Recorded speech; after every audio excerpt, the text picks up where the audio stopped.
Hello YouTube, it's Lion here with Hobbies of Man once again, and today we're going to be talking about Moon Knight Episode 2, which was quite good. I think it's a slightly less good than Episode 1, but it is still quite enjoyable, and I really liked it. So, I don't necessarily want to talk about it as it's, like this happened, and then this happened, and then this happened.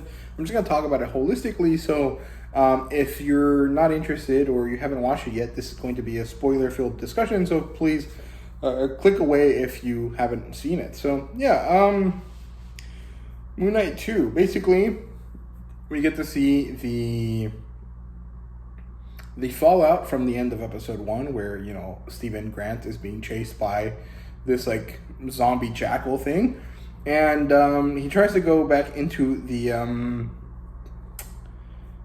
museum, and they realize that something's up, and then he tries to go talk to his buddy, the security guard, and then they try to look at the tapes, and all they see is him. No one sees the jackal. Seems to be invisible, and then he's seen going places and doing things, and so he's blamed for it. And then they manage to kind of deal with it, and what happens is basically they tell Steven that they're not going to press charges. It's okay, it's fine, but he can't be at this job anymore. And they try to push him to go see a psychiatrist, which I think is a pretty good thing. I think it was important that someone at least noticed it and tried to tell him, hey man, you should probably go talk to a doctor about this. But of course he doesn't. So we move on, and he's kind of done with his life, and shit happens. And then I can't remember how it happened, but he's out somewhere, and then he bumps into Layla, which is apparently Mark's wife, and they have a whole talk about this, and they have this moment where they're like, what the heck's going on? And we find out that Stephen Grant is basically modeled after Layla, which is very interesting. I don't know if that's how it happens in real life, with people that have this type of disorder. But it is interesting. And then they're having their discussion. It's kind of a lover's quarrel, but also like an exposition dump, and it has to be stopped halfway when she finds the scarab, and then two cops knock, and they're like, hey man, we gotta talk to you, you reported stolen property. And he's like, what are you talking about? They told me that there was no problem. They just barged into his house, and it turns out that they're not really cops, or maybe they are, but they're definitely aligned with Arthur Harrow's character, with the Amit cult or whatever. And so they take him to meet Arthur Harrow, and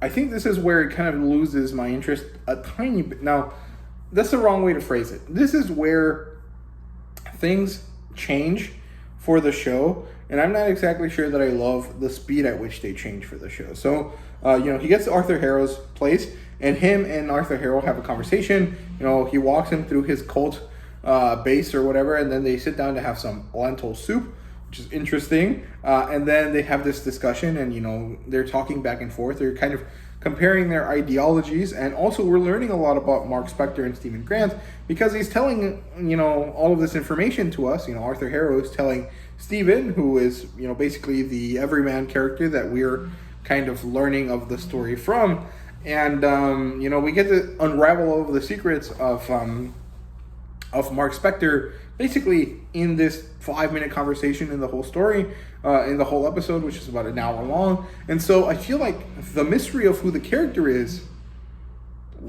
got lost way too fast. Like, we just saw him, we were very interested in who he was, and then immediately in the second episode we get told everything that we need to know, right? I mean, there's still a little bit more to it, right? But in general, I feel that it kind of lost its sense of mystery, this sense of wonder and amazement and kind of like curiosity by telling us all this information. And then they have this big battle for the episode.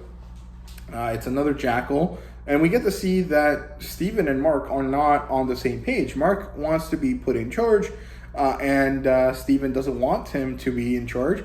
And so eventually he just manifests a suit, and it turns out to be the Mr. Knight suit, or I think that's what it's called, the nice, like, tuxedo suit instead of the ceremonial suit that Moon Knight usually wears, like the Batman-esque getup. And he starts fighting the Jackal. We get to see these very interesting ways of telling us things. Like, instead of telling us, "Hey man, you're so strong," he like just grabs something and crushes it without meaning to, which I thought was great. I thought that was a really good way to tell us he's super strong.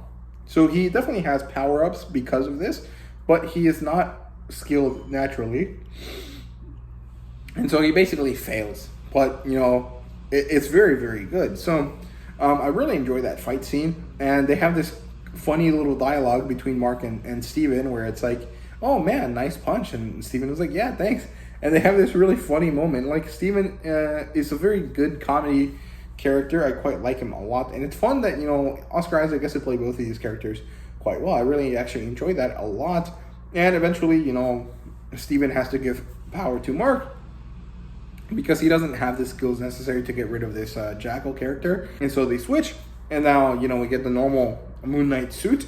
And very cool chase scene where the Jackal is chasing behind Moon Knight, and then Moon Knight gets rid of the Jackal in a very badass manner, which I thought was great. It was very cool. And then he has a conversation with Khonshu, and eventually, basically, Mark takes over, and Steven doesn't get to be in charge anymore. And the episode ends with Mark, Steven, and Khonshu all in Egypt somewhere, and it was a very good episode. Like, I really enjoyed the episode in and of itself. I just feel like it was a little bit less cool than episode 1 because the mystery had to be unraveled really quickly. Like, this mystery could have lasted all 6 episodes of the season, but I think that they didn't want to do that because this being a limited series, if you don't move quickly through the parts that you need to move through, it can potentially cause people to not like the whole season, which is the whole event, right? It's only 6 episodes. This is the maximum amount of time they have been giving to do this story, and if they don't take the opportunity to move forward in the story, they can't continue the episode and then the next episode, and then they can't keep people engaged. So I understand why they did it. I just feel like the mystery of Mark Spector could have continued for a little bit longer, but I think that they have to switch tracks now and they have to focus more on the action to kind of keep it lively and stuff like that. So I don't know. It was a little bit less enjoyable for me than episode 1, but it had a lot more spectacle in it. So if you're more interested in the fighting scenes, which I usually am, I don't know, just Moon Knight specifically, I was like, oh, this would have been cool if it was more about the mystery. You're going to have a good time with this episode. And yeah, that's all I have to say about this episode. So I hope you guys enjoyed the video. If you did, please like, subscribe, and comment down below. Let me know what you thought about Moon Knight. Let me know what you think about this series in general. And yeah, thank you guys very much for watching. See you guys later.